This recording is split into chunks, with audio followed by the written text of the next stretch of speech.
Kino ekitundu ekyokusatu eky'amawulire agataliiko nfuufu. Poliisi Wakiso eriko omugaga gwekutte ng'ono abadde agenze n'abavubuka b'eddala 20 okwonoona emmere y'abatuuze okusobola okubagobaganya ku ttaka. Bano batwaliddwa mu kkooti y'e Wakiso era omulamuzi n'abasindika mu kkomera ekigo.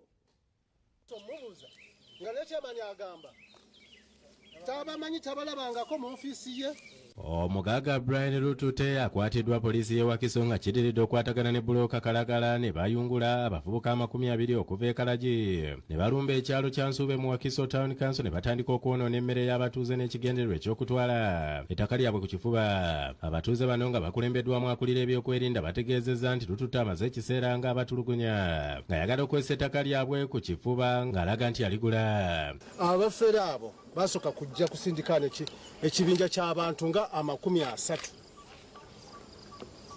ne baleeta ne greda nesenda awantu awo we yakombako ab'ekyalo ne bagiremesa naye nga bazze ku kyalo ne chairman talina kyamanyi. Bategeezezza nti ku mulundi guno Lutute nga ali wamu ne bbulooka Kalagala bazze n'abavubuka abajjidde mu takisi nga bakutte emiggo n'amajambiya ne batandika okusaawa emmere y'omutuuze Martin Chanda. Bakutte emiggo bajjidde mu takisi ne bafulumamu babadde muli mutto nga batudde banabana nga balina amajambiya 30 enkumbi 30 n'emiggo 30. Abatuuze basiimye poliisi y'e Wakiso esitukiddemu bwangu nekwata abavubuka bano n'omugaga eyabaleese ne batwalibwa paka mu kkooti nga bagiraajanidde olw'effujjo eryabadde likolebwa mu kitundu kyabwe ng'omugaga ayagala okubatwalako ettaka lyabwe. Ne basaawa emmere yonna bazze n'emiggo majambiya nkumbi n'ebisigadde nga balina n'enjaga ekiveera bwe kiti ne batuula ne bamala okukikomonta oba bamaze kikomonta batabuka ne balyoka abantu baano ffenna nga buli atunulayo bwati bamutwala misinde. Tubasaba bazina kuba balaba kutta amajambiya abakutte emiggo. Katonda n'annyamba difensi waffe yadduse mangu ku poliisi. Kubanga babadde batugambye olw'eggulo nti bakomawo kuzimba kuno Buwemba baleete ab'amagye. Abatuuze abali ku bibanja balaajanidde pulezidenti okubayamba ku bbulooka kubanga asusse okubatigomya. Era ffe ku kibanja kuno tumazeeko emyaka n'emyaka nakabiri gwe tumanyi kitaffe gwe yatulaga ng'akyali mu nsi mu bulamu bwe. Naye bano bannaffe abazze bwe tutamanyi n'ababaguza tetubamanyi. Martin Chanda nannyini kibanja kye babadde basenda ategeezezza nti ettaka lino liweza yiika 2 n'ekitundu nga yaligula mu 2015 era ng'obusuulu abadde abuwa nannyini ttaka Omumbejja Nakabiri kyokka kyamwewuunyisa Lutute okuvaayo mu 2009 n'ategeeza nti ye nannyini ttaka. Nga badda n'abaguzi balambuza ttaka ba bbulooka mu batunda nembaga ababulooka nembagenze ekibanja kyange sikitunda kuba nnimako mmere yange yakulya kulabirira abantu bange n'okufunamu akasente. Wayitawo wiiki endala ng'emu ne bagamba baleeta tractor kusenda bo batunde neŋŋamba tebajja kusenda kibanja kyange nekubira nudde ntuuke wa DPC. Omugaga n'abavubuka be bakwatiddwa ne batwalibwa mu kkooti y'e Wakiso ne basimbibwa amaaso g'omulamuzi w'eddaala erisooka Evelyn Najjuuko n'abasindika ku alimanda. Ekigo Miriam Mutyaba yakusakidde eggulu lino ku Lwabukedde TV. Ate akakiiko akasibwawo okukola ku nsonga z'ettaka mu maka g'obwa pulezidenti kabitaddemu engatto okugenda eŋŋoma mu Nakaseke olwa famire 3 okukayanira ettaka. Kyokka abamu ku bano badduse nga balowooza nti bano babadde bagenda kukwatibwa. Abatuuze ababadde bazze mu lukiiko olwayitiddwa akakiiko ka Presidential Task Force on Land Matters akakulirwa Brigadier General Moses Lukyamuzi bataddeko Kakokola yatondeka nnyuma nga balowooza nti babadde bazze kubakwata. Bino bibadde ku kyalo Ngoma ekisangibwa mu disitulikiti ey'e Nakaseke.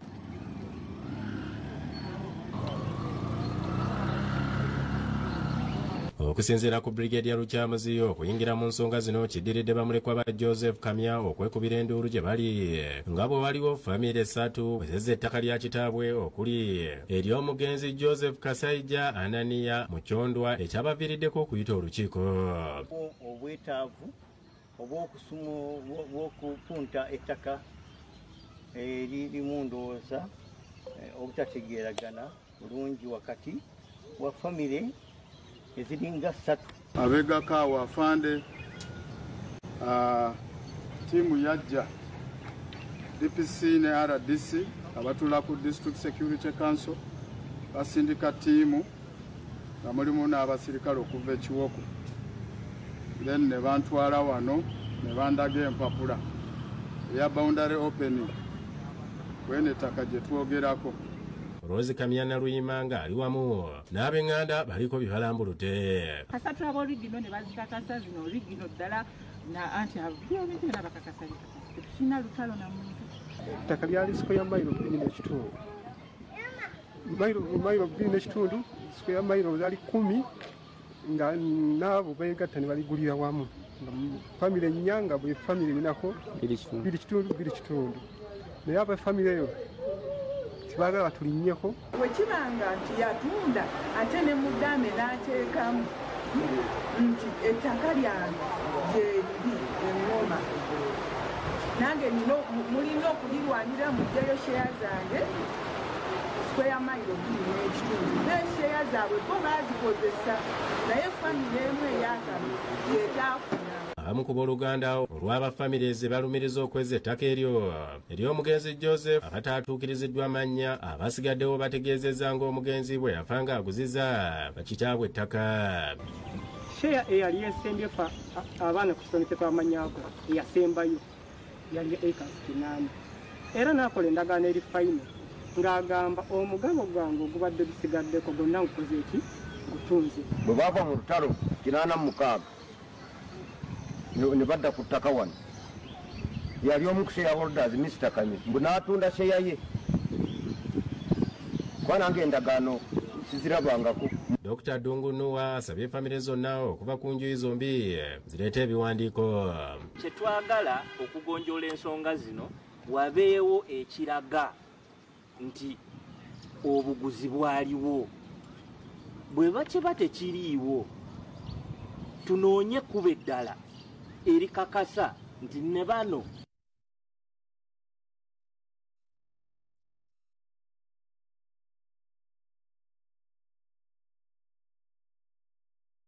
bawulira obwenkanya mu ekyo kitaabwe kye yalina. Ye mwakakiiko ka Lukyamuzi kalagidde abatuuze ku ttaka lyakira bulindo okudda ku bibanja byabwe. Bino babituukiddeko mu lukiiko olutudde ku ttaka lino erirudde nga liriko Enkaayana e Bulindo ng'abatuuze abaliyo mu 10 abadde boolekedde okusendebwa.